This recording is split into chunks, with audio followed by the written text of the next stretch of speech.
Good evening. Apologies for the slight delay. It's now 5 minutes past 7 p.m. and I'd like to start the meeting of the Standards and Audits Committee. I'd like to remind everyone present this meeting is being recorded and will be uploaded onto the Council's website. Item 1, apologies for absence.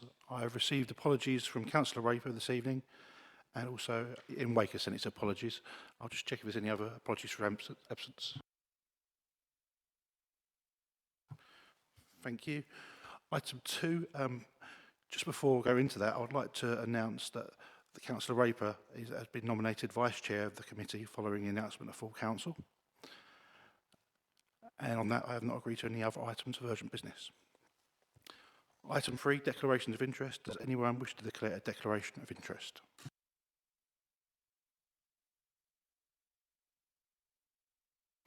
Can see none indicated in the chamber. Thank you. Item 4. Just before we go into item 4, I'd like to just let Lee introduce the verbal update and just explain to members why Evelina and the team are here this evening.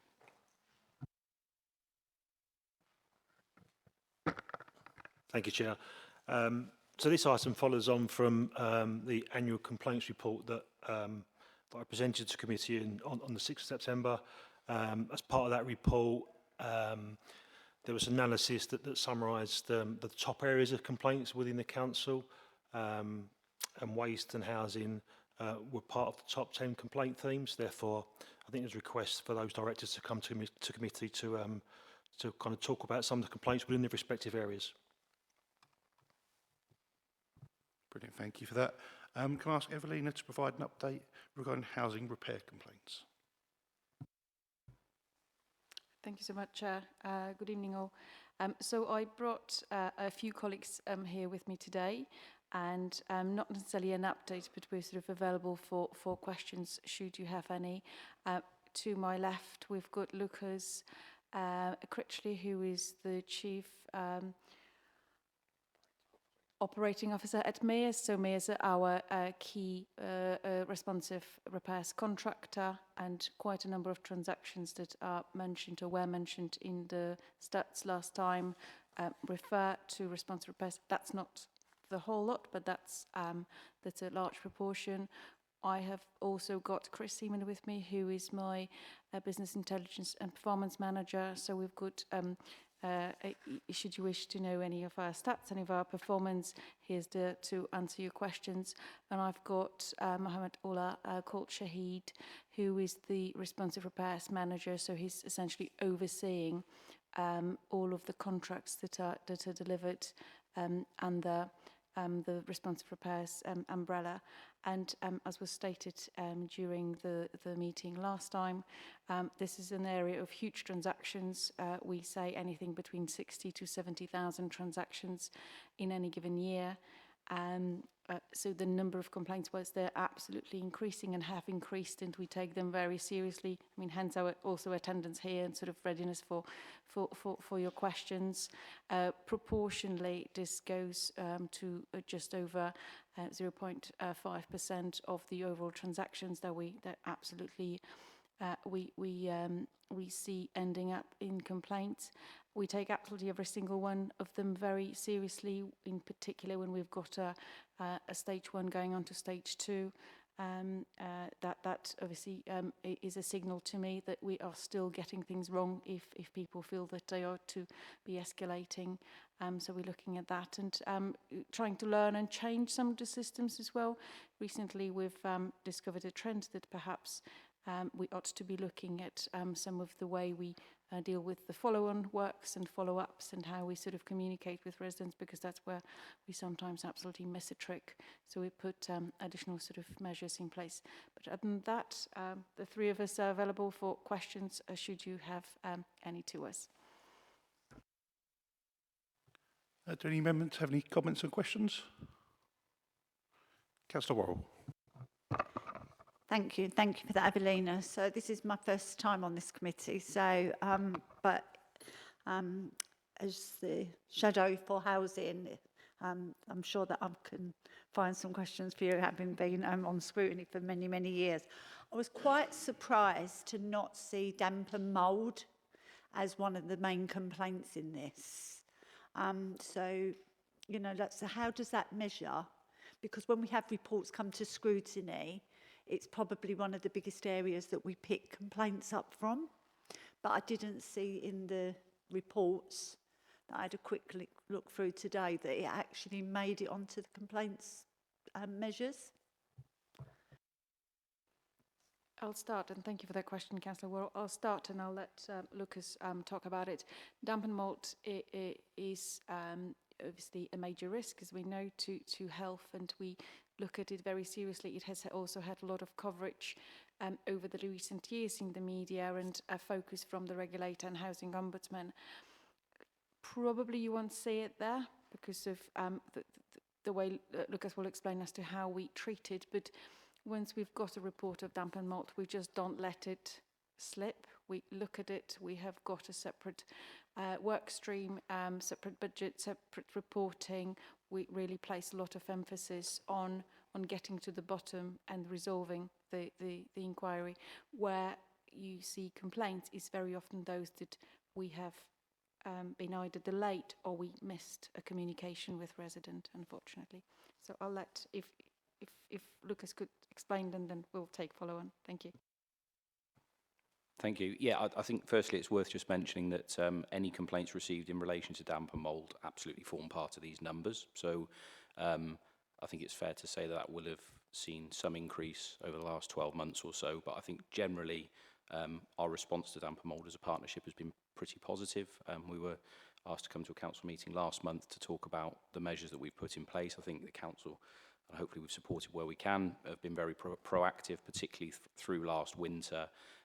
And yeah, we work with a number of local authorities and housing associations across the UK, and it's the biggest challenge, and certainly was the biggest challenge going through last winter.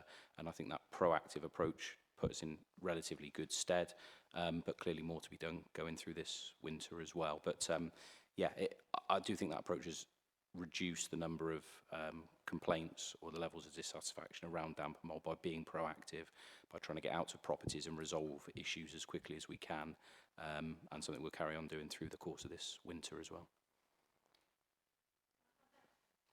Yes, Councillor. Thank you. So do we not have any legal challenges then for damp and mould?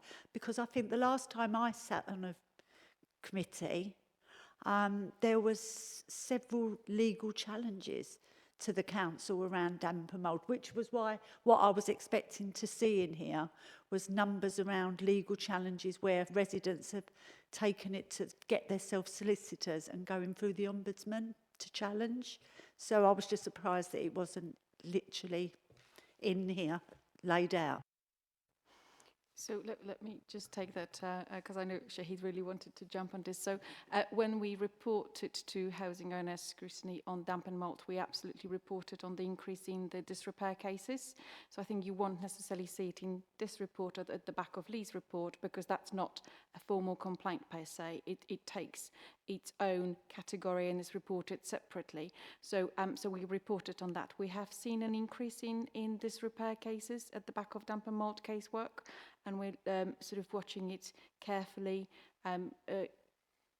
as our own team, but also with our legal colleagues, and sort of strengthening some resources out there to actually sort of tackle those. We also, through the partnership with mayors, we have put extra resources to also deal with disrepair cases and get in there more sort of proactively. And we also go to court if we need to, where access is an issue. So we're actually quite proactive in that we're not letting residents sort of delay, because sometimes it's just a tactic that is unfortunately advised by those advising our residents. So we try and combat that by actually going for injunctions to get into properties and have matters repaired. So I don't know, Shahid, if you want to add anything? Thank you, Evelyn, Chair. We did, as Lucas has mentioned, Councillor Wall, we did present a report to Housing Overview Scrutiny just on damp and mould and the number of cases on disrepair that we have that are current and live.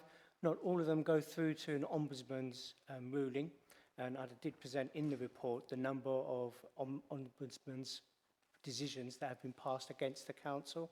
So we've recently had a report, there were 5 rulings, of which 3 were were not found to be culpable, and 2 were upheld by the Ombudsman, but that was for last year. Okay. Councillor Tandy.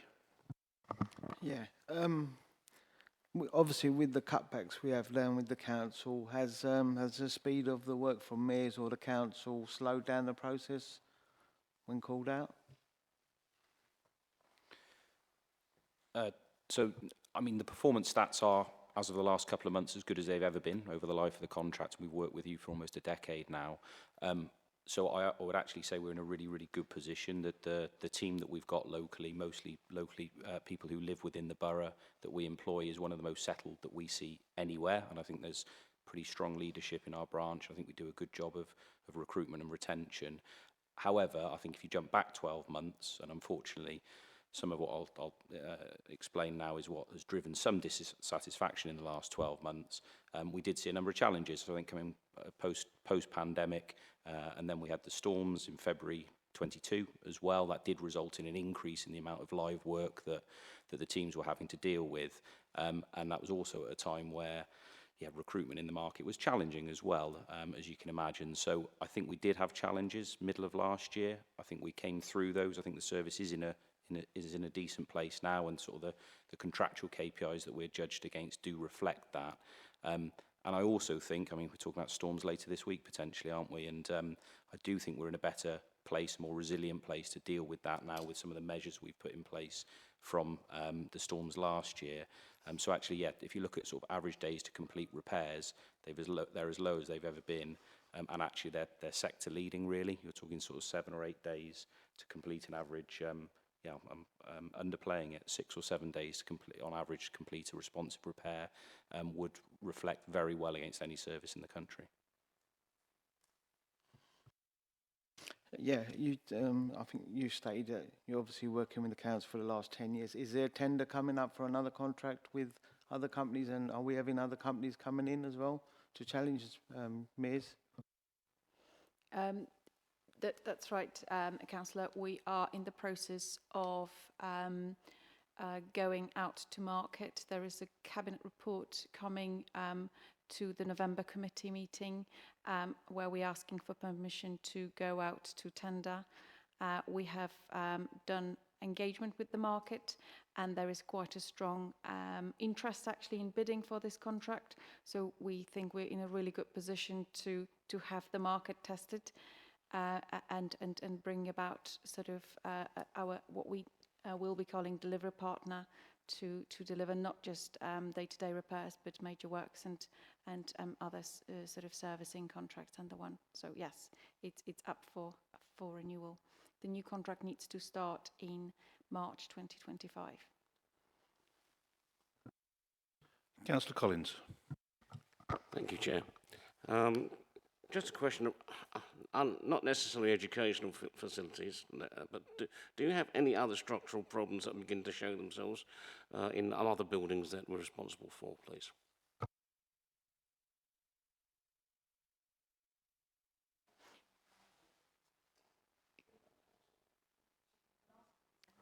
How about relating to your housing, please? So let me just understand. So do we have any other structural issues with the stock that we're aware of, other than damp and mold, I understand? Is that right? Right. Okay, the related concrete. Okay, so in our stock, we have been undertaking a check. We have not found anything of concern to date. We continue the checks, but our immediate reaction and immediate sort of knowledge of the stock told us that we don't, but we went ahead and checks, but we're not finding anything of that type. So it's all good for housing. Okay, thank you. Thank you, Chair. Councillor Kent. Thank you, Chair. I think my question is more related to Lee. With looking at the information here about how when you get a complaint, we look at how we can, in the future, prevent that complaint, looking at whether it's training for staff. Can you tell me, do we know if, are we getting these complaints because we're continuously failing on the same sort of thing? or are they different reasons why we're getting complaints? I just want to make sure that we are actually looking at the problem, the root cause of why the complaint has been brought, and make sure we're actually doing something about that to try and prevent them. Let me take that, and I'll ask Shahid to fill in on that as well. Absolutely, we are learning from every complaint, and we take active steps to actually change the systems of work. Secondly, we have got governance sort of in place with all of the key contractors, obviously Mayors being just one of them, although quite a significant one, where we challenge quite vigorously, I would say, during our sort of governance meetings.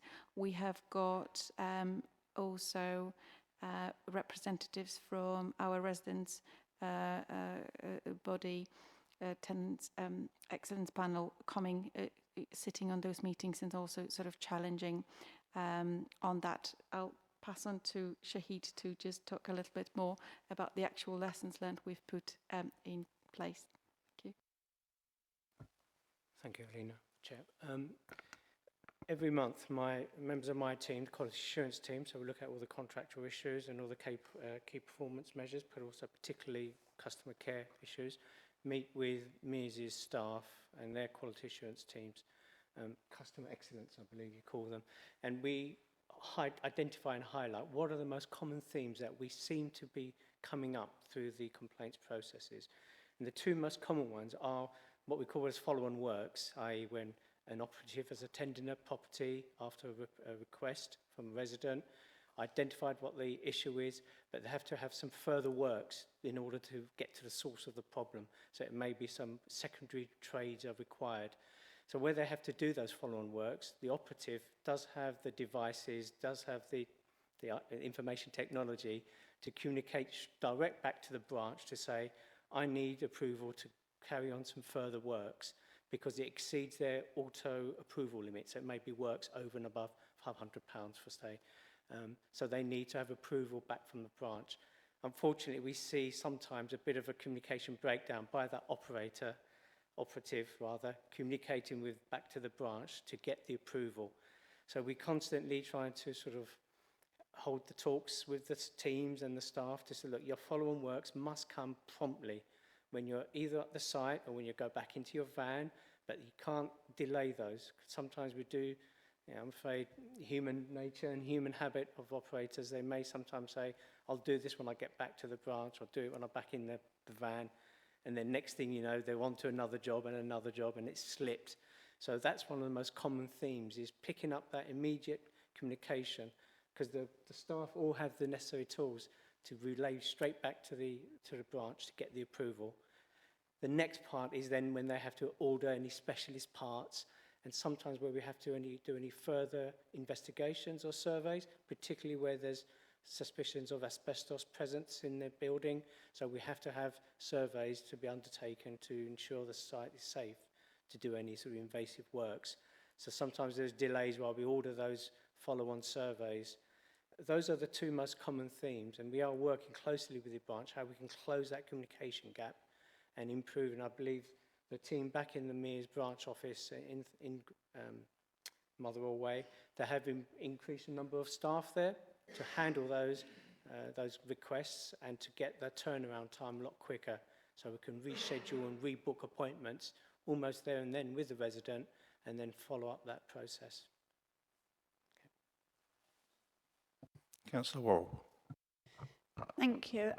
So moving on to private landlords, I guess, is another significant area in Thurrock. Are you seeing more complaints come in from residents about landlords not maintaining their homes?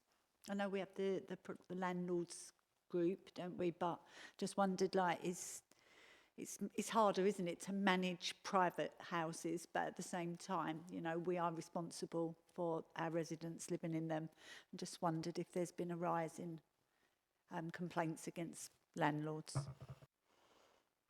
Thank you, Councillor Raw.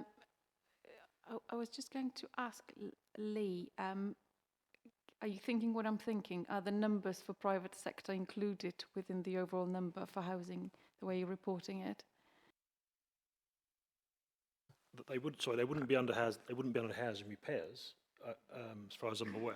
I mean, I don't think we're seeing high numbers of complaints in relation to that area.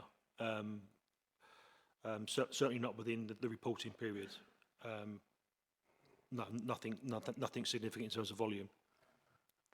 In terms of the previous question on learning, just to reiterate what housing have commented on, every upheld complaint has learning actions for the service to deliver on, and they're all tracked to make sure they're actually undertaken. So in addition to that, when we have a higher level learning from a particular service area, we're also asking the service to complete learning action plans as well. So that's kind of, those learning action plans are fed in from housing, and it feeds this report as well. So yes, all upheld complaints of learning is tracked to make sure that learning is actually delivered as well.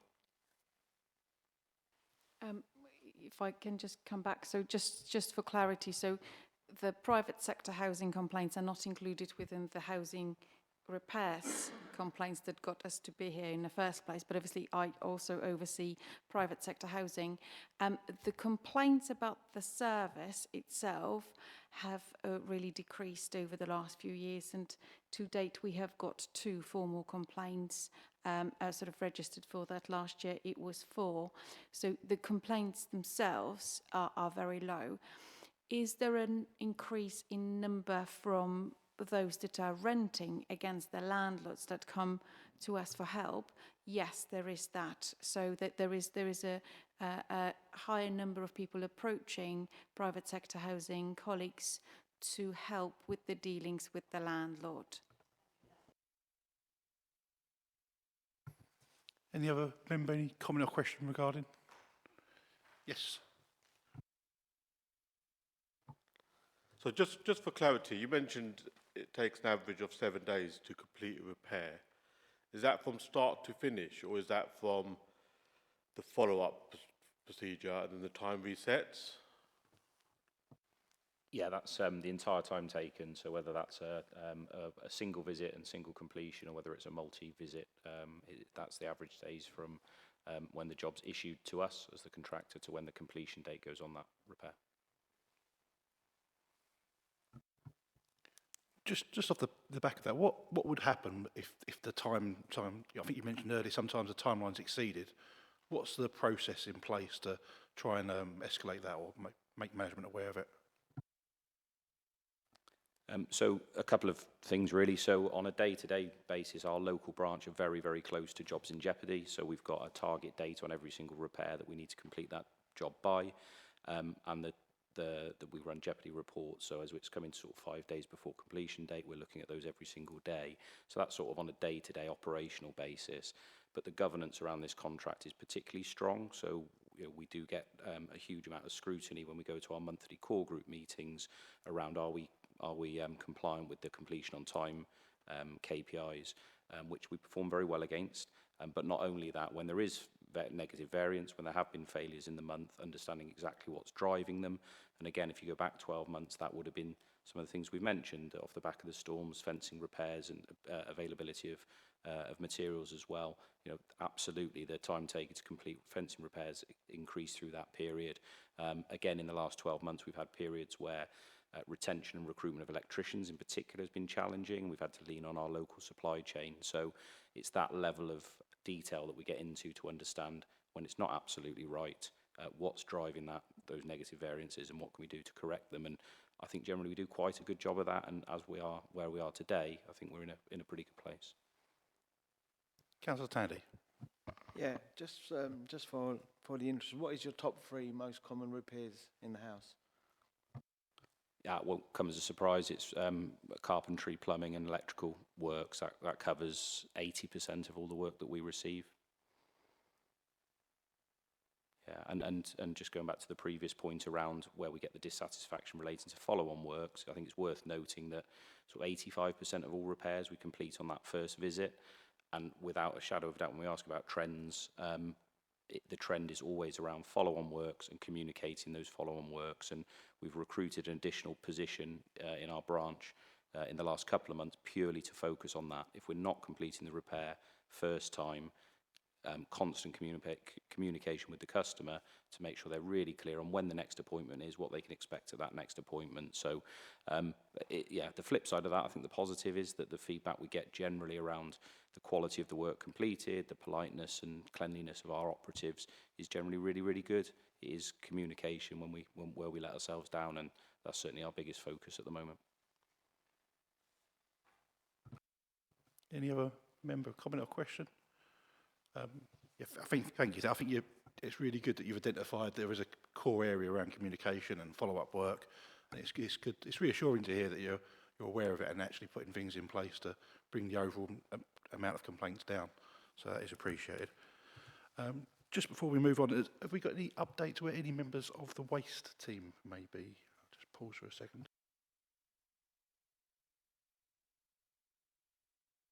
Okay, well that is quite disappointing. We have asked them to attend tonight, and Evelina and colleagues have done so, and members from the waste team have not done the same. So I'll be taking it up further after this meeting, but for now we'll defer that particular part of the item. Thank you. I'll just let you're free to stay or you're free to leave before we move on. Thank you For so that, much. I'll just pause for a minute or so and let you decide. Thank you. Goodbye. Thank you.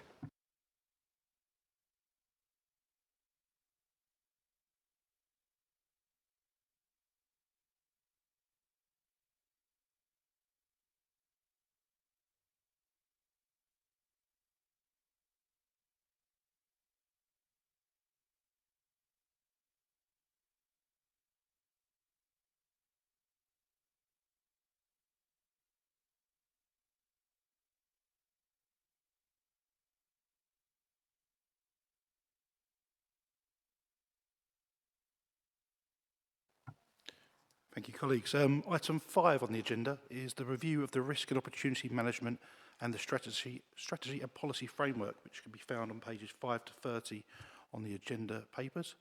Can I ask Andy Owen to present this item, please? Thank you, Chair. The report provides details of the review of the Council's risk and opportunity management arrangements to address the points identified in the Best Value Inspection report and from the self-assessment against good practice. The strategy, policy and framework sets out the Council's approach to the management of risk and opportunity and the plan and ongoing work under the governance and scrutiny theme of the improvement and recovery plan to continue to address and develop the arrangements across the organisation.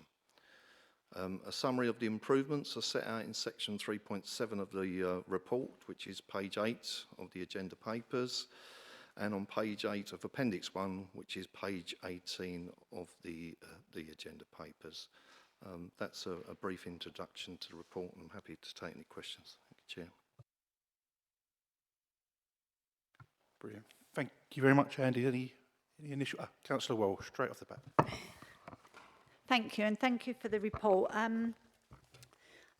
One of the biggest things that we've had in this is not measuring our own risk in the council. And I see that, you know, for us to measure risk, we should be embedding it everywhere across the council. How long do you think it will take this council to have those risk management reports embedded in the key areas across the council so that we can feel confident that we are starting to manage risk here in the council? For this strategic corporate risk, which are the highest strategic level items, we've already started doing some workshops with senior leadership team, plus the senior in the directorate level. We're looking then to, I've then got to do some further work with the directorate senior leads to produce the risk documentation and the action plans that sit underneath that. And we're looking to get a report to SLT early part of November. And the details of that, when it's all finalised, and that the outcome is going to be reported on to Standards and Audit. I think with the reporting timeframes, it's going to be for the February meeting. At the lower level, there's already risk management work that's been undertaken as part of the project sitting under the IRP. So there's risk management embedded in that. So for all the projects, there's risk registers. At the service level, there's further work to be done under the improvement and recovery plan around the performance management framework. And we'll be looking to, I think, put together a corporate plan, and that corporate plan is then going to be translated into sort of directorate service level. And that's where we'll be looking. We've always had risk management embedded into service planning. So as part of that process, we'll look to obviously embed risk management at that level as well. So that's a brief update. Councillor Collins. Yeah, thank you very much indeed. I worked in financial services, so I'm interested in the way people quantify risk and reward. We're on page 14, and you're saying that through a robust and systematic approach to risk and opportunity management, which is embedded throughout the organisation, the council will, and you go on to list what the council will do. I can't actually see the system or how risk and opportunity is actually quantified and assessed, please. What is the sort of system you're using, please? Yeah, so as part of the report and the appendix, so the strategy, policy and framework, on page, I think there's a page there around the evaluation. Bear with me while I picked it right. Thank you. Yeah, so on page 20 of the report papers, it talks about the evaluation. That's where it starts. And then later on, there's the matrix, which gives you a feel for, obviously, the likelihood and impact. And then right at the, if you bear with me, on page 27 and 28 is the actual sort of evaluation criteria that we put there for likelihood and impact. Yeah, my particular point was, how is it scored? So likelihood. So what we would do, we'll look at the risk scenario, and that will give us a feel for. We look at the risk scenario, we look at the current management actions that are in place, and then so we do an inherent rating. So that's evaluating the risk without any controls in place. You then do a residual rating, which then takes into consideration what your current actions controls are. And that gives you a feel for what you feel the likelihood will be. And then what we also do is a forecast rating. So we then think about what additional actions do we need to put in place, and then think about, once those are all done and implemented, where we feel that the risk will be once those are all embedded. Is there a particular formula that you follow, please? Yep, so we, there is a formula in that, so like say, we've got the risk matrix that we use, which those likelihood and impact criteria play into. What I'm trying to understand is how you get to those numbers, please. So the formula is, well, as I say, so likelihood is scored from a level of 1 to 4, and impact again is scored 1 to 4. So all it is a calculation of that likelihood rating times the impact rating. That will give you a score, which then obviously then goes on to the matrix. And is that standard across councils? So that's why, or is it a local one? So as I say, as part of the framework, we've come up with the formula for people to sort of look and follow, so we get that sort of consistent evaluation across the organisation. Is that the same way risk and opportunity is measured across all councils, please? So all councils have similar approach. As I say, this is not new to us. This is something that's followed by everyone. It's part of the risk management sort of standards that we follow. So we all have these, some local authorities use different matrices. We use a 4x4 matrix. Some others use a 5x5, or I've seen as much as a 6x6. But yeah, so it's a standard sort of approach as part of the standards that are out there. Okay, thank you. Just looking at this, looking at the word-based R&O registers, and Councillor Wall picked up a key word, I think, which is embed. I think getting embedded systems is really important. Can you go into a bit more detail around what IT systems we are going to be embedding? We've looked at a system that most local authorities use. I'd say it really is again, it follows the standards.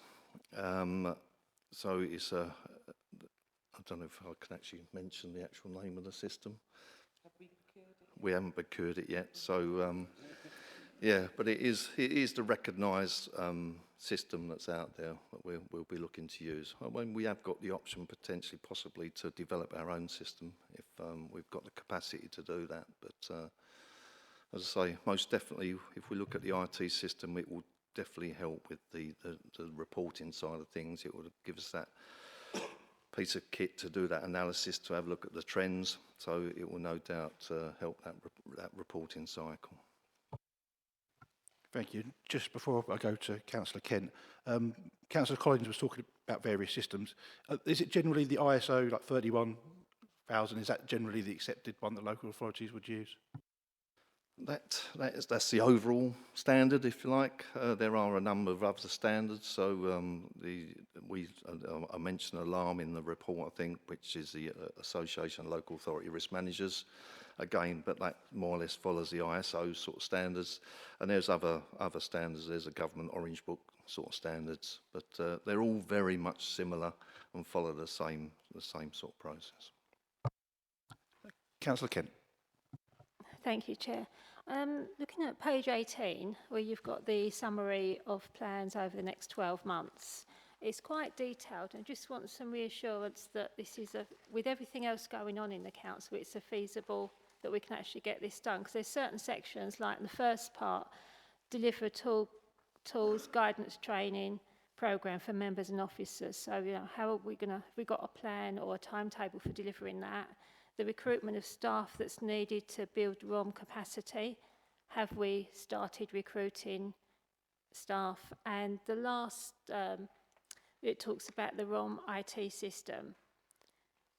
Have we got the capacity for the staff know-how to do this? Because if it's a new system, it, you know, obviously know what it's going to be a new system to everybody.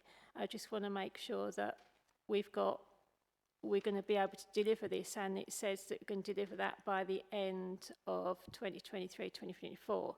So just wanted some assurance that they are all targets that will, you know, we can meet.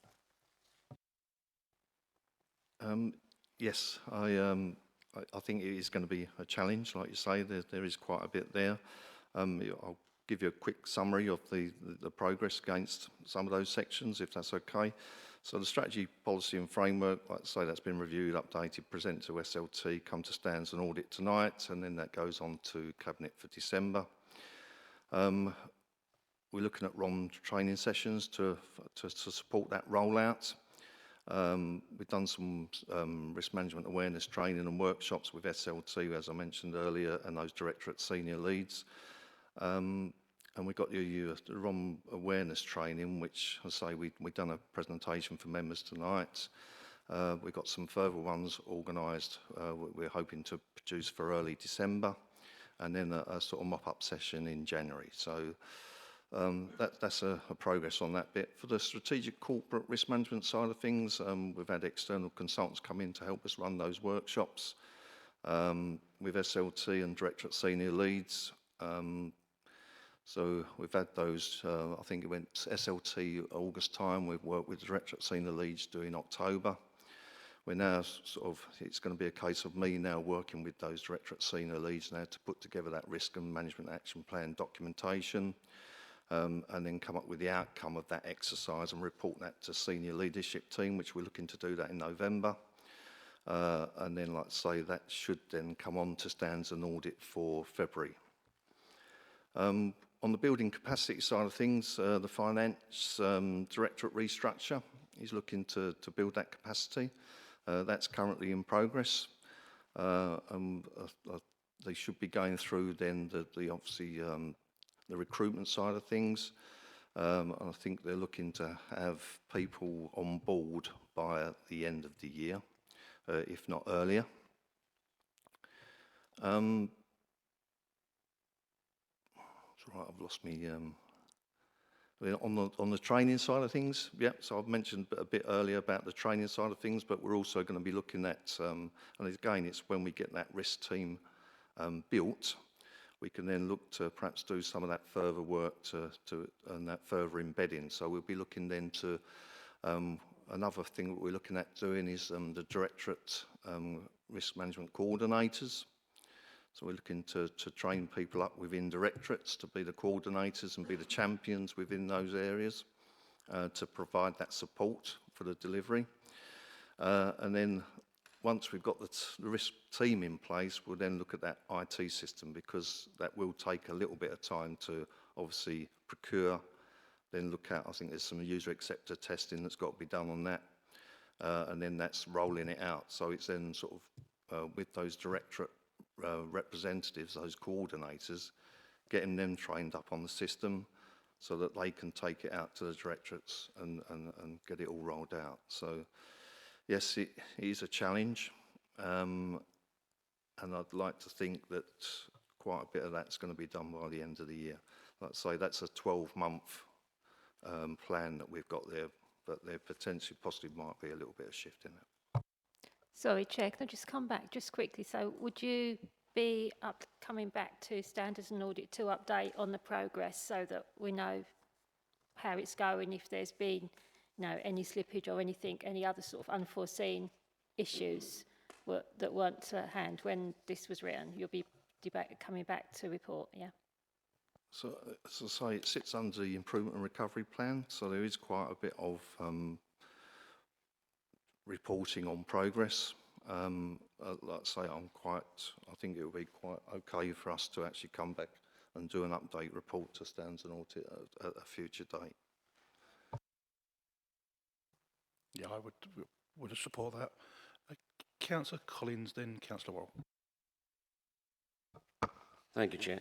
I'm just referring to page 20, and we're looking at identification of table below outlines some of the key categories and risk opportunities facing the council.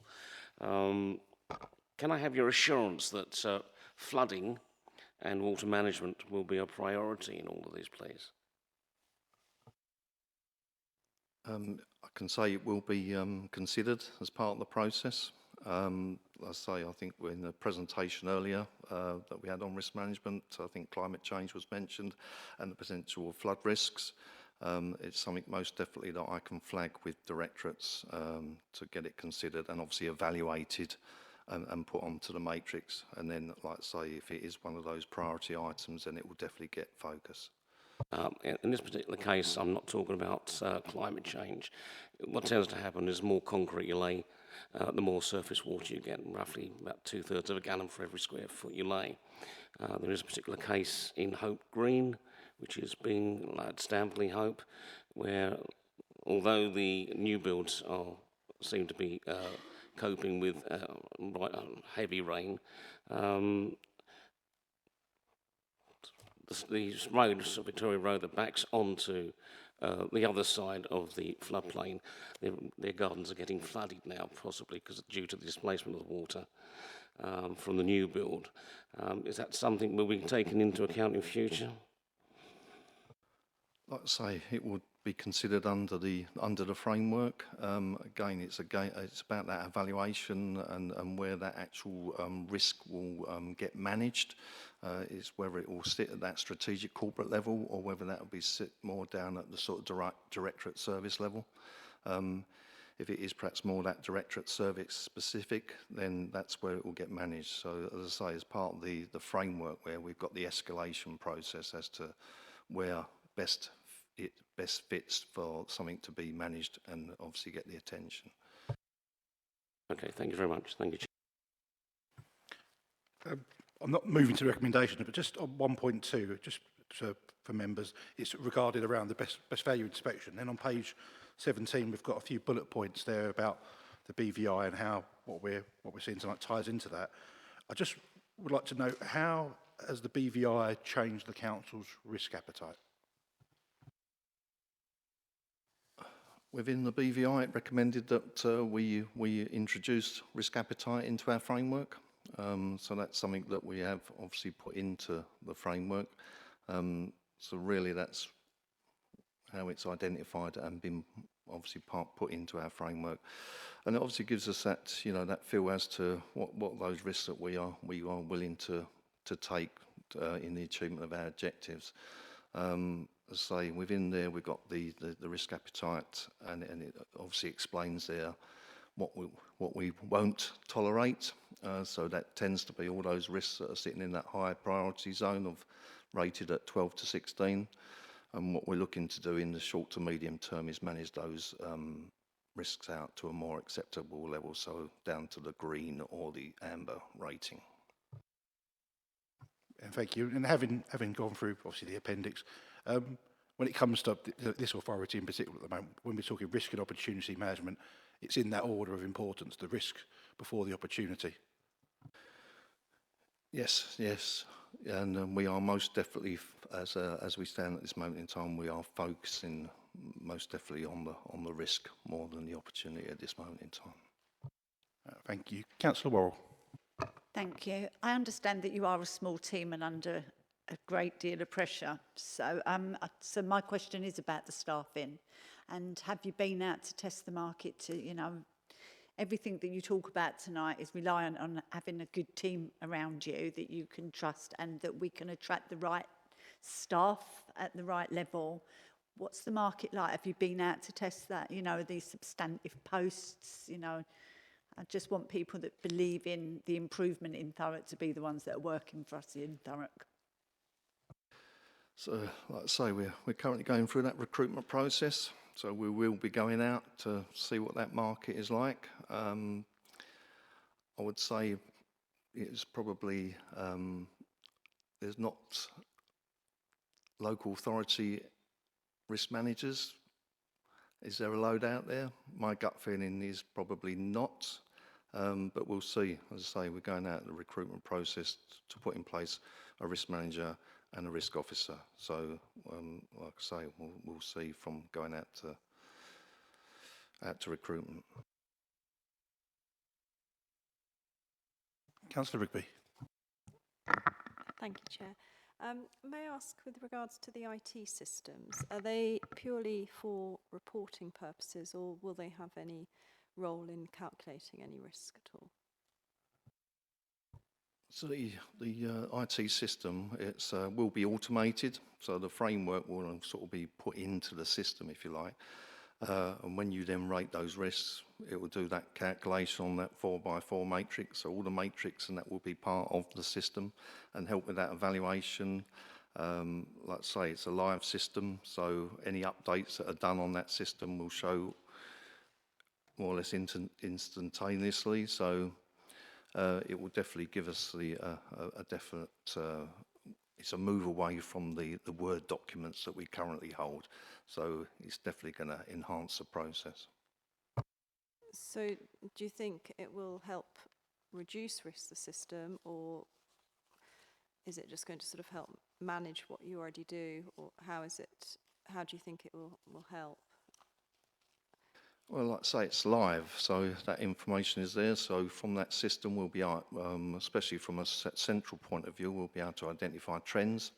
So if there's a risk identified in one department and then we've got the same risk identified in a few more departments, we can identify that trend straight off.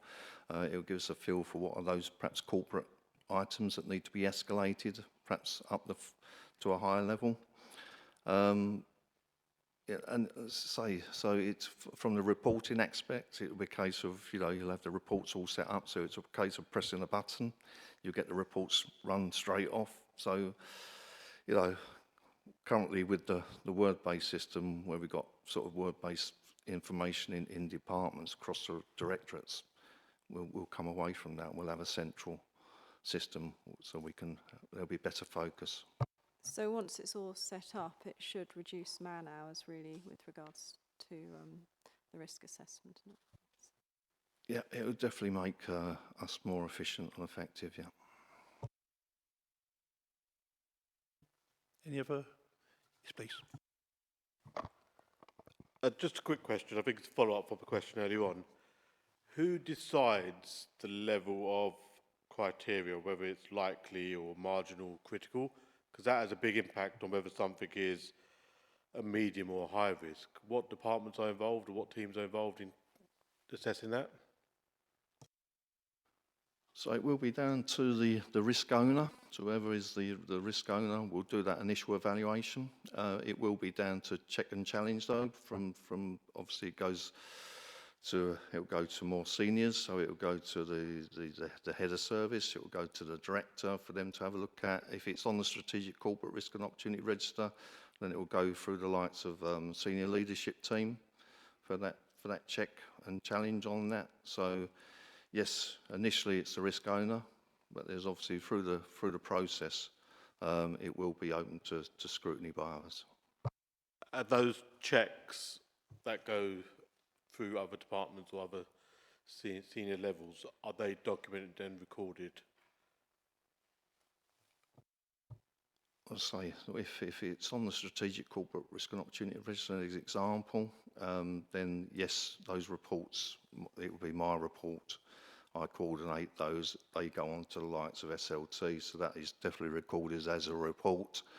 And then the further reports to the likes of standards and audit is obviously documented as well. So, and if there are items that perhaps senior leadership team feel need to be de-escalated and put down to directorate level, then there will obviously be that information within the report. Any other member? Comment or question? Thank you, Andy, for your report. We'll go. I won't read out each recommendation, but I will take a vote on each one, if that's okay. So recommendation 1.1 found on page 5 of the agenda. All members in agreement that we've commented and endorsed in the Council's Risk and Opportunity Management Strategy? Agreed? Contrary? No. Thank you. 1.2, that we note the improvements as read on the agenda. Agreed. 1.3, we note the improvements as read on the agenda. Agreed. Yeah. And finally, 1.4. There can be a note the report is scheduled to be presented to Cabinet on the 13th December for consideration, as read on the agenda. All agreed. Brilliant. Thank you. Thank you very much, Andy.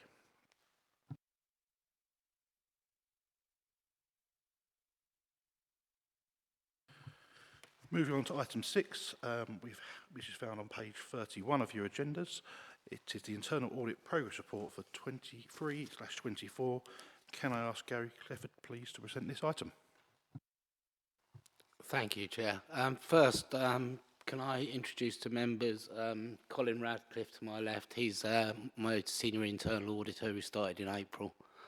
And a little bit later on, he'll just be giving you a quick run through the contract waiver process report. So this report covers work that's been undertaken since the audit plan was agreed at the 19th of July meeting. This is the first progress report. In terms of reports issued, we issue 4 levels of assurance. Green, amber, red and red. Green, amber, green are positive, amber, red and red are negative. The report that's been finalised is the contract waiver process, which received an amber red assurance rating, which is a negative rating.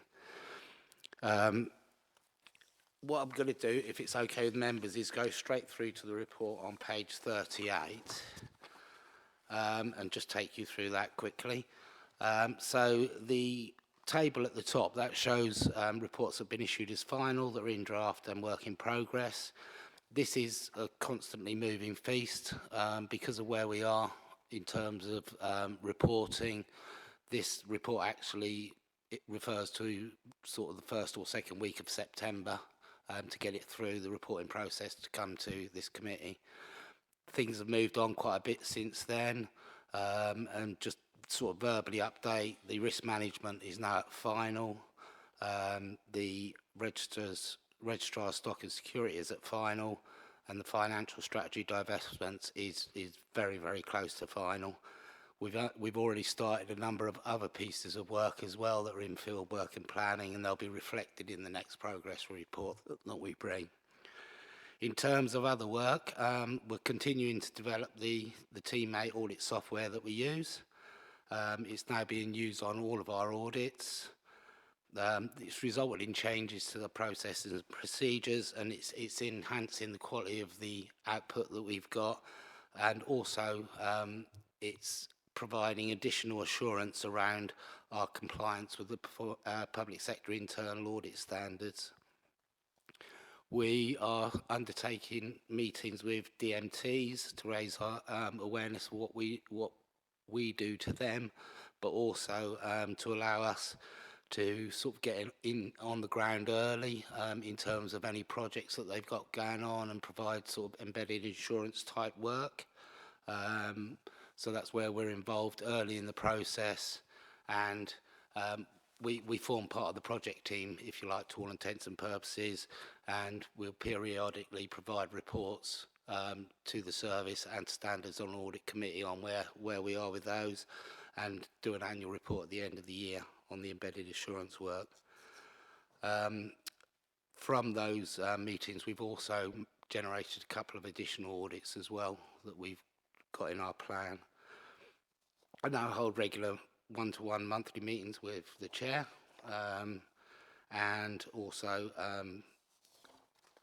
regular meetings with the chief exec as well. As part of those meetings, one of the discussions that we had was around who we report to. Previously, we only reported to the sort of director, assistant director, strategic lead, the operational manager, and the section 151 officer. So to raise the profile of the service and to enhance members, senior officers and senior members' knowledge and awareness of the service, we've got a much broader expanded distribution list now that covers the leader, the deputy leader, and those others listed on that list, including the commissioners. The self-assessment process against public sector internal audit standards, we'll come on to that separately, but that's completed. We've also got an indicative draft plan for the second half of the year, which has been agreed with the chair and the chief exec, and discussed it with the chair tonight, and we're going to supply a copy of that to members of the Standards or Audit Committee next week, and SLT for comments and any feedback. Our meetings with Mazars continue, and they'll be coming in from the beginning of November to provide some strategic oversight to the team. They have started work within the council and have completed the accounts payable field work. They'll be coming in November to do the accounts receivable, and housing benefits is scheduled in for December. And as part of the improvement and recovery plan, one of the strands of that for internal audit is to raise awareness amongst the member and senior officer group of not only our role, but as I see it, the role of the Standards and Audit Committee as well. And we've been had initial discussions with the LGA. We were supposed to meet with them early October. They cancelled at short notice. And we've now got a meeting scheduled in for the 9th of November to go through that and to see what sort of an offer they can provide to the council as part of the improvement and recovery plan. Changes to the plan, these have been discussed with the Chair of Standards and Audit Committee. The affected audits are divestments, including asset disposals. That was in the original plan that was brought to Standards and Audit Committee. That has now been split into two audits. The one that's mentioned in the table on council divestments, which is very close to completion, and we're also at the planning stage of doing an embedded assurance piece of work around the asset disposals. In terms of the investments, following a discussion with the interim director of finance, the assistant director of finance, he informed us that the new investment policy hasn't actually started yet, so that's been deferred till later in the year. So happy to take, finally, the final bit of the report on page 41 is the key findings from the contract waiver process. Apologies for the graphic at the top, which shows amber red, and the graphic shows green. It should be amber red, and that's my fault. I've not changed it. But just pass you over to Colin to just give you a brief update on that. Good evening. We conducted a review of Rule 13, or the application of Rule 13 in the contract procedure rules in the Council's constitution, which stipulates that there are circumstances when the requirement for the Council to conduct a competitive purchasing process for contracts exceeding £25,000 can be waived. There were 3 areas for which these waivers could be granted. There is a requirement, however, that the waivers must be sought in advance and only in exceptional circumstances. And of the 41 contracts that the Council's contracts register as of the 5th of May, with start dates between the 1st of November 2022 and the 1st of May 2023, 23 out of the 41 were identified as single source contracts. So in other words, there was a waiver in place. We conducted our review using guidance based on the National Audit Office's good practice guidance, commercial audit framework, and HM Government's sourcing playbook. The scope of the audit was limited to review comparing a selection of 9 recently awarded non-competitive procurements against a selection of 9 competitive procurements. We had made 6 recommendations.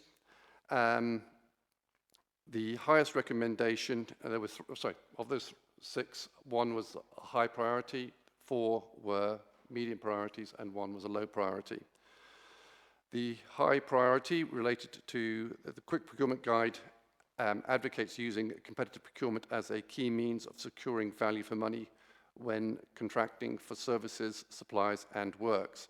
However, neither it nor the contract and procurement training module on Oracle describe the factors that underpin effective competition. Recommendation 4, which is a medium recommendation,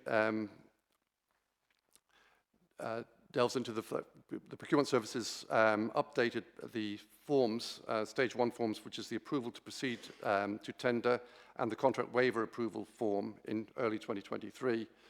The updates introduced a procurement implications section to be completed by procurement services category managers, and we recommend that that is followed through. Another recommendation was that the Council's procurement pipeline contains over 500 potential opportunities linked to end dates of current contracts. And this is a published document. However, these are not categorized to facilitate easy identification by potential bidders. And I think there was been a number of times when I think councillors have mentioned this evening about issues of generating market interest. So that was quite a key recommendation in that respect. Where continuity of service or proprietary nature of the service were justifications for the waiver, i.e. you're looking for a bespoke service, we did not find evidence of any priced exit strategies for these types of contracts, which have been prepared to consider setting either the duration for the contracts or the approach for exiting them in the future, i.e. preventing just rolling them over and having a proper well thought through approach to exiting.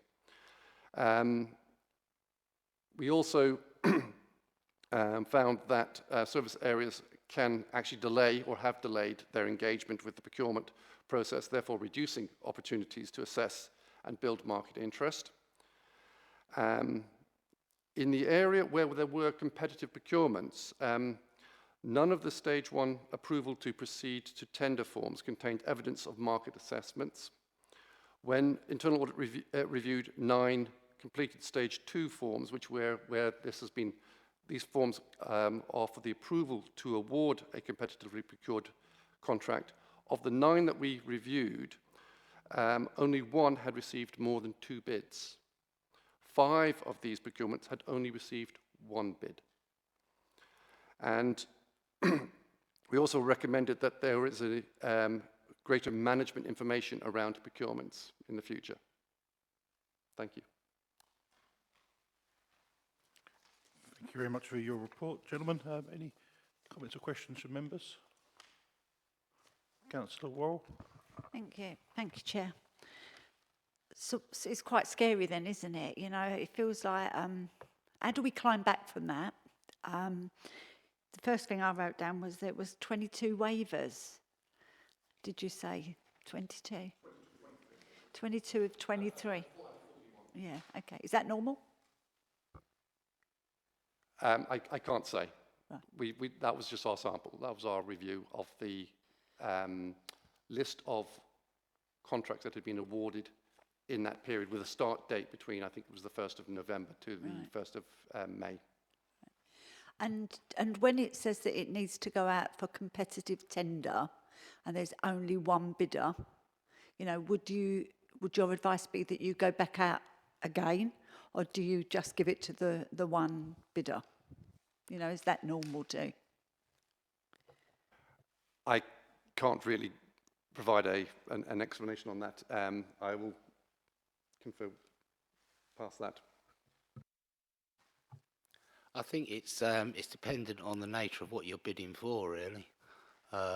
Potentially some of those services, the markets are so small, you're not going to get a lot of bidders.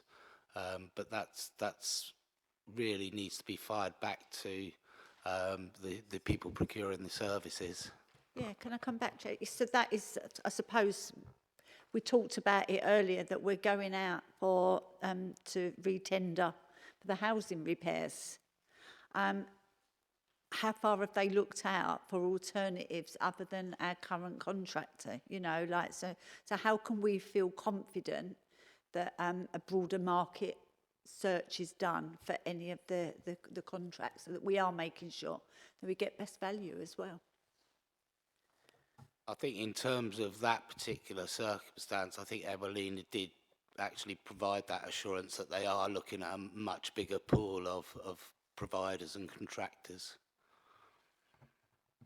If I can cut in at this particular point, there is an issue around early market engagement. You'll see it recommended time and time again in likes of NAO reports. And it is that which helps to generate that interest, that appetite within the marketplace. And as we found, there are times, as the procurement services within the council have reported, that sometimes other service areas don't necessarily engage with them at the earliest opportunity to help develop that approach, that early engagement with the market. Okay. So how can, as councillors, how can we feel confident, you know, that officers are going to be doing that going forwards? You know, I don't know if that's a silly question, but I just feel like maybe, you know, we literally need to feel confident that that is happening, and maybe it hasn't happened in the past, and how can we track that that is now happening for us to get the best for our residents? Sorry, just before, maybe I've got a suggestion that may be agreeable. I mean, a lot of these dates seem to say the end of December 23 around this particular contract waiver process. Perhaps we invite the officer responsible for that part of the procurement to the meeting after the new year, and then we can ask them the questions directly. Sorry if I was asking you and it's not your job. I'm sorry. Chair, can I just add one thing, if I may? And that is that each of the recommendations, there is a management action. So those management actions have been agreed and with dates for completion. Councillor Collins. Thank you, Chair. This wasn't going to be my question, but I'm going to follow up to, the previous question was asked. I mean, what do you do to evidence? When we come back and you bring your, you know, oh, we procured this and we went through, you know, we asked all these people. Where's your evidence? Are you required to show the evidence that you've written to these people, they've written back? Isn't there a paper trail that you can evidence and say that we did our best? And that we can actually scrutinise it and possibly come up with other suggestions of, have you tried Joe Blogg's procurement or whatever? Is that something you're going to be looking at doing? Well, I'm not a member of the procurement services. I'm internal audit, and we just basically conducted the review. Again, there is an associated management action. I can actually try to just, if you will bear with me a moment, I can try to have a quick look at it, if that's, no, that's, okay. How long are we speaking?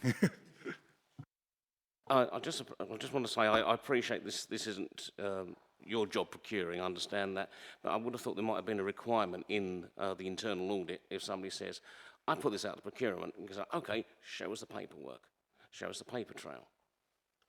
There are, sorry if I can just answer, there are forms that the officers responsible for the procurement complete. There is the stage 1 forms around going out to tender and preparing themselves, and it is quite a long, extensive list. And then there is the stage 2 forms for the approval to award the contract.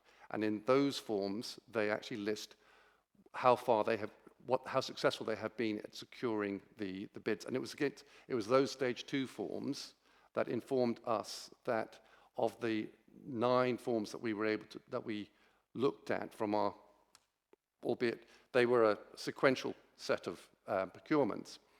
They were recent in May when this audit was conducted. At that time, we found that there was a lack of actual competition. They were announced to the marketplace. Bidders were invited. They were predominantly open competitions, but only, as I say, in 5 of those cases, only 1 bidder actually bid. And that was listed on the award form. So there is a process by which they go through the approval process in that stage 2. And it's signed off. Thank you. Yep, Steve. Thank you, Chair. Just changing the tack a bit. On page 42, I just want to get my head around this.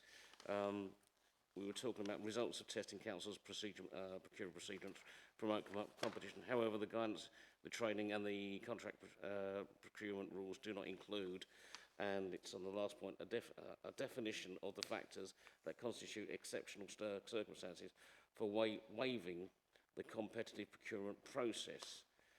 I didn't quite, did I miss it? I don't know if you said that, but did you give us an idea of what these exceptional circumstances would be, please? Again, I'm afraid I don't have a list. What we did is we conducted the review where we tested the approach to the way that the waivers had been granted. So we took the sample of 9 contracts where waivers had been granted and looked for what would be classified as exceptional circumstances.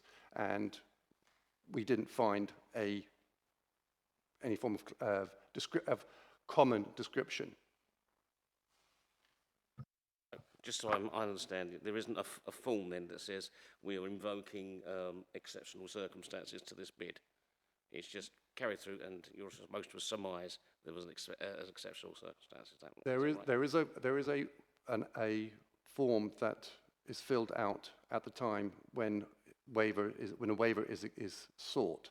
So the stage 1 form can take you to one or other directions. One is down a competitive procurement route. The other is down what would be classified as a waiver route, i.e.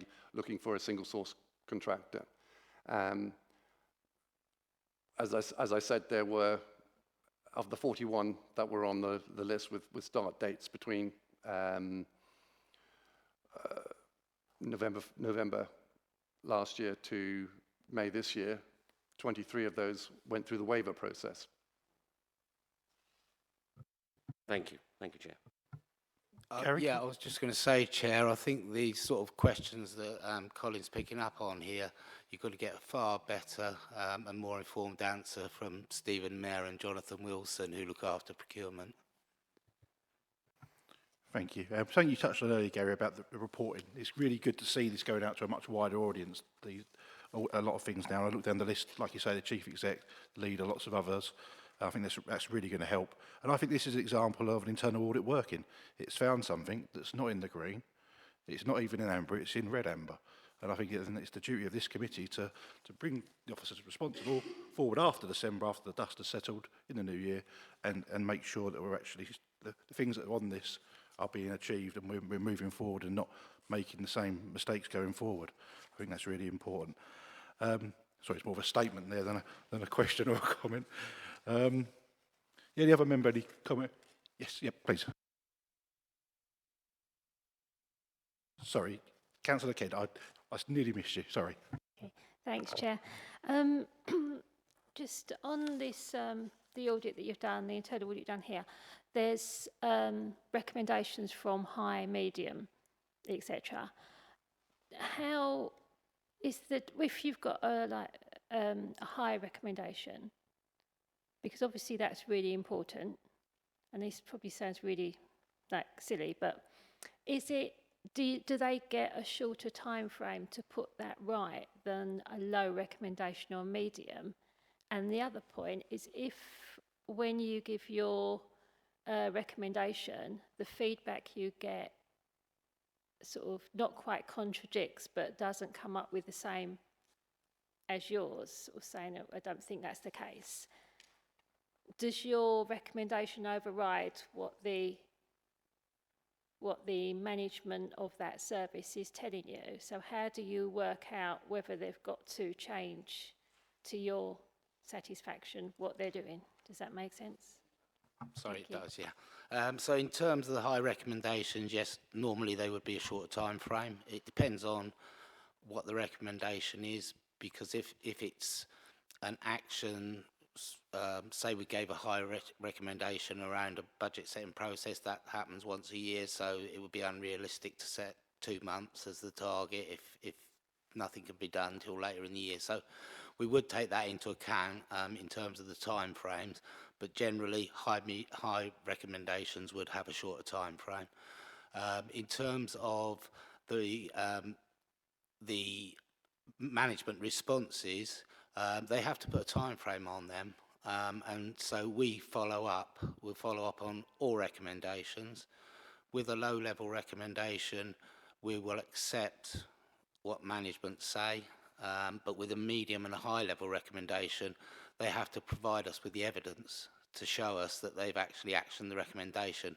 If they haven't, that is something that would be reported back to this committee. Jasdeep. I think that leads on to my question. There's a couple of actions that were meant to be completed by September 23. One being a feedback link on the council's intranet, and another being a quarterly report will be sent to DMIs. Has that been actioned and been sent? Has that been followed up by internal audit? We are in the process of following up on those. One of the things that did lapse as a result of the resourcing issues was follow-ups. And so what we've actually started is a process of working our way back through older reports and following up on them. Those two on the with the September dates, we should be following up now, shouldn't we? And then with the new internal audit system, will that have essentially BI alerts on this needs to be followed up, so it's more automated and you get alerts straight away? Yeah, there is a time tracker attached to that for the recommendations. Any other member with comment or question? Okay, we'll move to the recommendation. It's found on page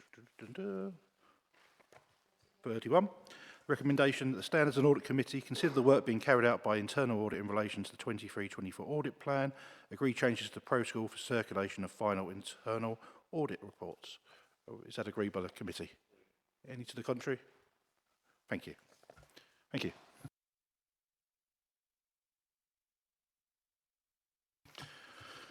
Item 7, Public Sector Internal Audit Standards Self-Assessment 2023. Could I please ask Gary Clifford to present this item? Thank you, Chair. So this is a report that details the work that's been carried out by the service in respect of measuring itself against the public sector internal audit standards. The standards are basically split into two parts. There's the attribute standards, which looks at the characteristics of the organisation and the individuals performing the internal audits, and the performance standard, which is more around the sort of general day-to-day work of the internal audit team and the head of audit. If I could take you through to page 51. So the standards themselves actually evolved out of the International Professional Practices Framework. And in the UK, the public sector internal audit standards are based on the mandatory elements of that framework. They apply to all internal audit service providers, whether in-house, shared services or outsourced. As part of those standards, I bring to you an annual opinion each year, and the report for 22-23 came to the July Audit Committee, and most members will recall that we gave a no assurance opinion on that report. Towards the bottom of page 1, the attribute standards there are broken down. They cover purpose, authority, responsibility, independence, objectivity, proficiency, and due professional care, the quality assurance improvement programme, and then the performance standards again are laid out on page 52. In terms of our compliance with them, that's set out on page 53. We're compliant in some areas, part compliant in some areas and non-compliant in one area. The area we're non-compliant in is the Quality Assurance and Improvement Programme. We don't currently have one. What we're doing is developing at the moment, a Quality Assurance Improvement Plan, which will drive the service forward. The programme is slightly different in that that requires us to provide an annual report to the Standards and Audit Committee that say how we are addressing the individual elements of that assurance and improvement programme. In terms of the performance standards, we're part compliant in three areas and compliant in the remainder. In terms of actions moving forward, this is a three-stage approach. The self-assessment is the first stage and gives us a really good position to start us benchmarking ourselves as we progress. The second stage is the improvement plan, and the final stage is an external assessment. In terms of the external assessment, the global standards that I was talking about earlier, they have recently been revised, and a new set of standards are looking to be introduced. The paper on that is due to come out at the end of December, but will probably be in January, with the new standards kicking in from the end of 2024, so probably early 2025. What my suggestion is that we work towards the new standards and look to have that independent assessment in 2025. What we have at the moment is, because it's a fairly new service using fairly new internal audit software, we don't have a lot of evidence on the system at the moment, so giving us that year will allow us to generate those audit reports, generate that evidence and that depository of information and working papers. Page 57 onwards, that is the checklist that we go through as part of this process. It shows green where we are mainly compliant, amber where we're partly compliant, and red where we're non-compliant. This has been shared with BDO and Mazars as part of the process to get feedback from them. Mazars' feedback was that because they're relatively new working with us, it's probably too early for them to provide feedback at this stage, which is reasonable. But BDO's response was that it appears to be a very robust process and is in line with how they feel the service is at the moment and the BVI inspection report. So happy to take any questions. I've already got some names down for questions. Just a quick one from myself. Thank you very much for your report. The way it's laid out on page 57 onwards, is that generally how every local authority in the country, any size or shape, is that generally the same report, or is it changed slightly for your unitary or district? No, the standards apply consistently across every authority. Thank you. And then Councillor Collins, then Councillor Kent. Thank you, Chair. Evening, Gary. Thanks very much for your report. And just a quick question, well, that's really sort of dogged us all the time. We've been sort of doing these. Is do you have enough people in your department now to catch up and carry out the audit functions, the internal audit functions that you need to be doing now? We're also part of the finance restructure that Andy mentioned, and as a result of that, we are getting additional resources. So the team capacity will increase.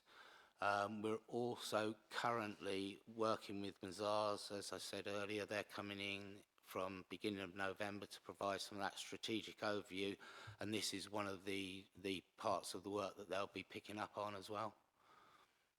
My particular concern is you've got an awful lot of work to get through, and it seems to be growing because you're finding more things. Well, are you confident you'll have enough resilience there and enough qualified people there to carry out all these things and keep within the time frames you've set yourself? I would very much hope so. In terms of recruitment, again, that starts soon, and I'm sure that will enhance the quality of the staff that we currently have as well. The input from Mazars is also going to be very helpful. So in terms of the time frames, yeah, I think it's doable. I think it's going to be a challenging period for the service moving forward over the next several months, but yeah, I think the service can get there so that at the external assessment in 2025 they'll get a positive outcome. Did you say you'd be back up to date by 2025? My hearing's not very good. Sorry. In terms of the standards, I believe we will be, yeah. Thank you. Councillor Kent. Thank you, Chair. Thank you for the report. On the self-assessment part of the report, I've noticed there's about 3 occasions where you've written, due to the Section 114 notice, like the Section 114 notice basically had impacted on your ability. One of them was most training is currently on hold. And there, so just wondered, on a general sort of question, has the Section 114 notice impeded your ability as internal auditors to do the work you needed on this assessment? It hasn't impeded the work on the assessment, and again, the financial restructure has picked up on that issue. So as part of that restructure, an assessment is being undertaken in conjunction with the staff to identify any areas that they feel that they would benefit from training. So that is very much a focus moving forward, training in terms of the team and the wider finance department. Charles, would you like to come in there? Oh, sorry. Yeah, sorry, just because one of them, more specifically, it says that it's on page 64, and it's on the section continuing professional development. where it says, do internal auditors undertake a programme of continuing professional development? And it says development of team is being managed internally. Section 114 notice resulted in CDIP being restricted. And I was just concerned, is that, you know, is this, just wanted to make sure that you have got the resources, not just the resources, but the ability, like section where we are at the moment on with the best value report and everything, hasn't actually impeded and stopped your department from working as efficiently as it has been in the past. I think it's fair to say that the Section 114 did impede us at that time, but I think that has now been overridden by the finance restructure and the commitments that are being made through that. So I think moving forward, the team will get the support that they need. Charles. Thank you, Chair. Following up from Councillor Collins and his question on resourcing, there was a monitoring progress update which is part compliant, and going back to the previous question about getting the team in place, what is the timeline, or when do you foresee there being a full complement of staff to do all the tasks that need to be done? In terms of that, the recruitment is starting imminently.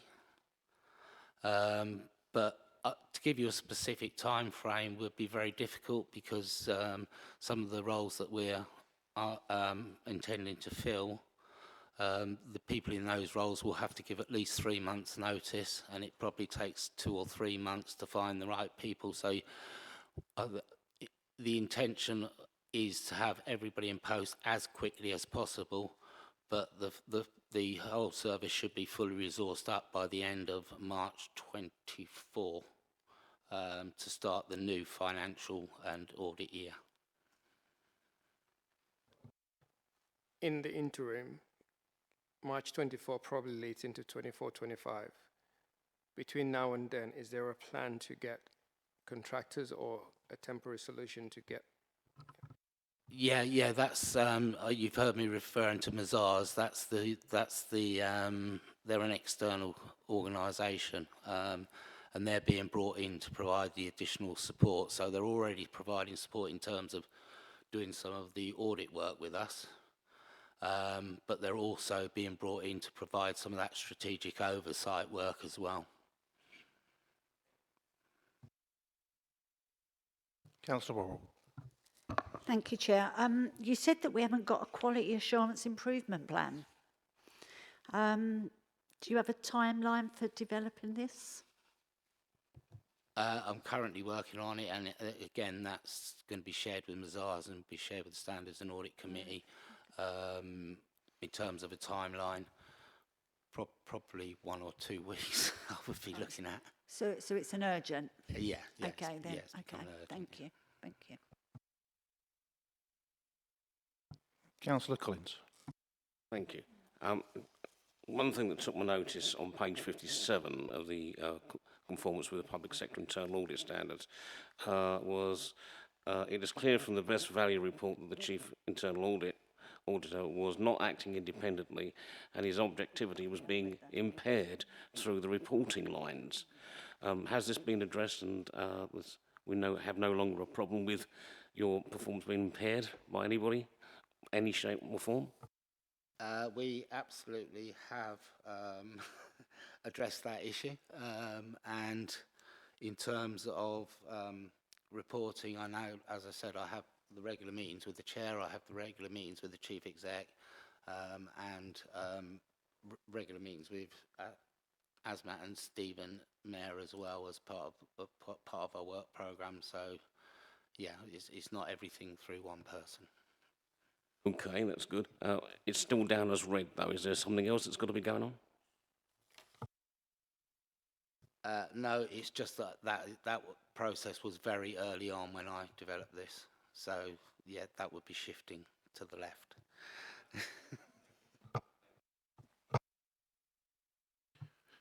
There's a lot of mention of the teammate software in the report, and although it's only been relatively early days since June, can you give us some idea of what impact it's made and how it actually has helped you or your productivity?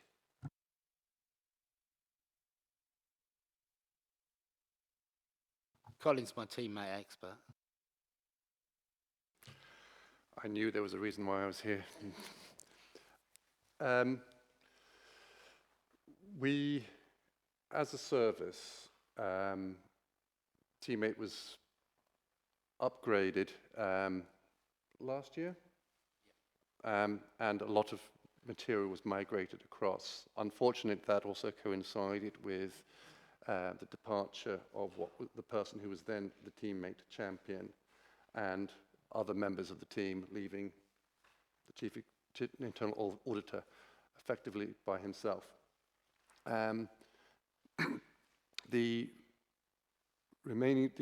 new recruited internal auditors were unfamiliar with the system, and when I joined in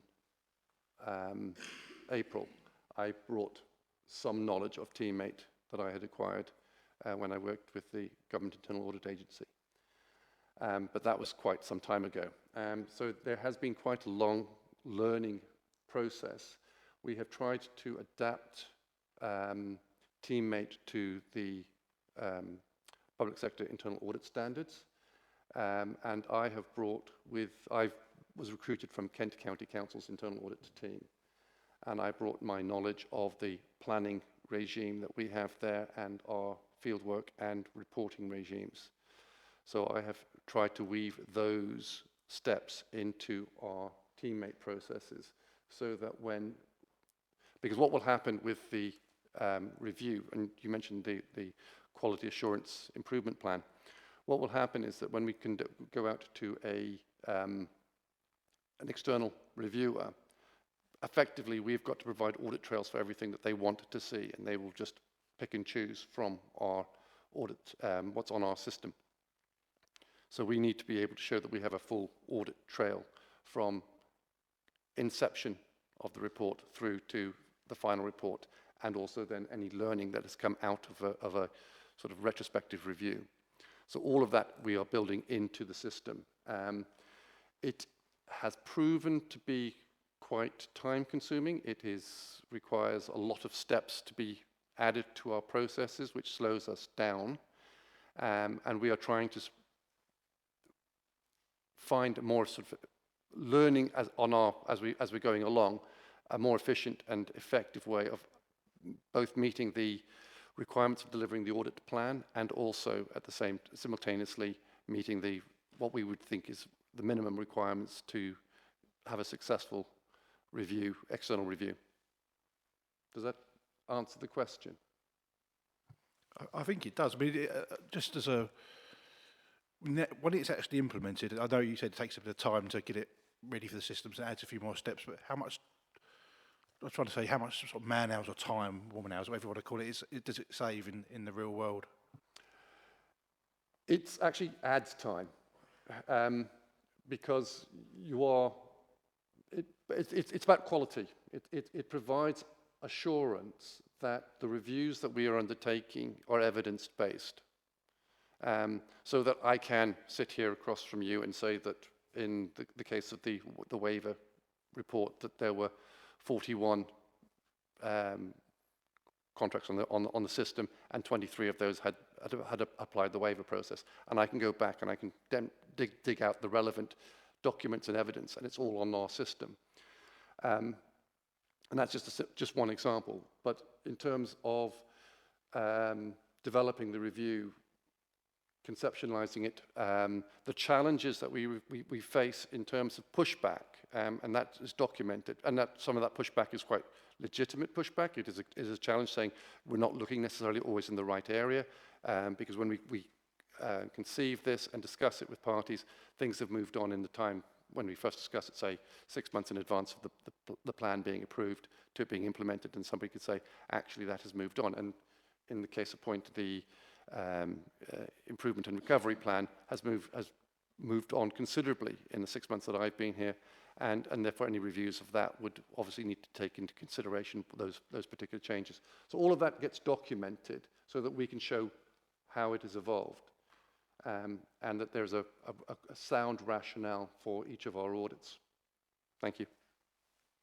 No, thank you. That's really helpful. I think if we can't have speed, the quality is more important, and I think you explained that really well. That the quality of the reporting coming back will be better. It's only because all of my colleagues have all mentioned about resource tonight, and you know, a finite number of that. And you know, we'd like to see more. I'm pretty sure we'd agree that as a committee. So that's why I asked if it saved in time, but that explained it really well. Thank you. Gary, would you want to come in there? Yeah, I was just going to say, Chair, that because it is a relatively new system, it's particularly clunky at the moment. But one of the things we're doing is looking at, are we actually putting too much on there? Could we put less on there and still achieve the same sort of result? So that's part of the learning process for us. Thank you. Any other member comment or question at all for Gary or Colin? No. Okay, so we move to the recommendation. I'll just try and find the page now. I've been flipping through so many different. On page 45, that the Standard Audit Committee consider the work carried out by the internal audit in relation to the public sector internal audit standard self-assessment. Have we all considered that? Yep, to the contrary. Thank you.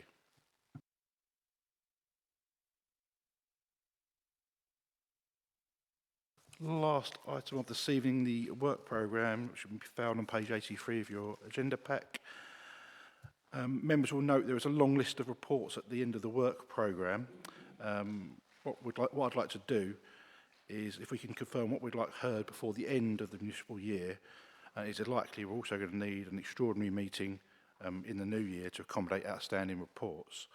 So internal audit have confirmed the following are already in the plan for 23-24, which means some of them can be removed from the list, which is the A13, major projects managing the design phase, A13 widening, and contract lessons / learned, and financial management investments. This therefore leaves, and there's still quite a list to go through, financial statements and annual governance statement 2021, audit completion report, a report on members' attendance at committees, a report on counter-fraud strategy, should be included in the work programme as the council is developing a fraud charter, report on whistleblowing, corruption and bribery policy, and Q4, a review of strategic corporate risk and overview register.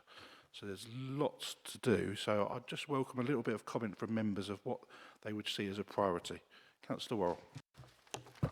Thanks, Chair. Can any of these come as a briefing note rather than having to come as a standard item? Is it? Or are they things that you have requested here to be full reports? I think some of them possibly, but others probably would need to be a full report. So you want to come in there, please, Asma? Good evening, councillors, and thank you, Chair. So a discussion had taken place when I first came, was at Standards and Audit about our work programming. The concern about briefing notes is it doesn't give the committee the oversight, the challenge, and the opportunities that we need to look at in some of these areas. So I would recommend that we actually do undertake reports that enable the members to have a clearer insight into those areas and to be able to ask questions like you have done tonight, which has been very useful for officers, but also is demonstrating that members are taking that, you know, oversight over their roles within this committee. So my recommendation is that we do reports rather than just briefing notes and actually bring them to committee. Thanks, Asma. Then I suggest we have as many meetings as we need to take before we get to the end of the year. Let's not push something down the road.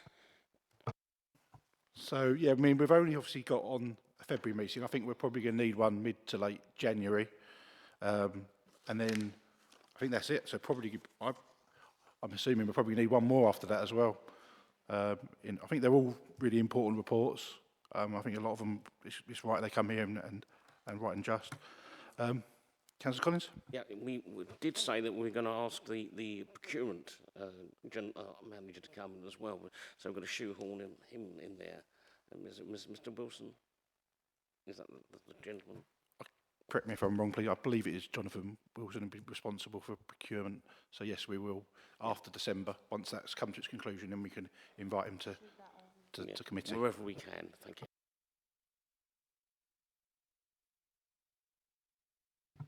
Any other comments or questions on the work programme? We're going to take as many meetings as we need and get them all done. Yep. So thank you very much for everyone that's attended. And that concludes the business of the meeting this evening. I now declare the meeting closed at 20:50 p.m. Thank you.